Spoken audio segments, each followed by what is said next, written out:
তোমাদের ফুটা ফুটা দেখাইলাম না কাঁঠালের ইসে। এই যে রান্নাও হয়ে গেছে।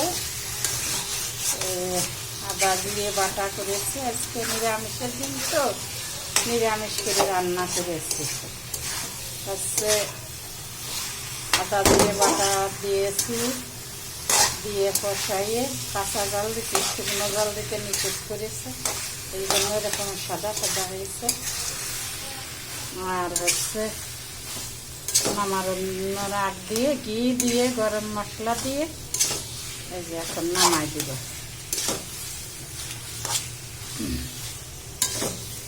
কেমন হয়েছে কি জানি, মনে হচ্ছে মজাই হবে।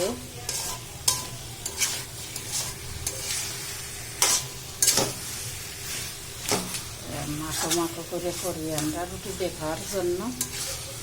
আর একভাবে করা যায় চিংড়ি মাছ দিয়ে সম্পূর্ণ মাংসের মশলা দিয়ে ঝোল ঝোল করে করা যায়, ওইভাবেও করি।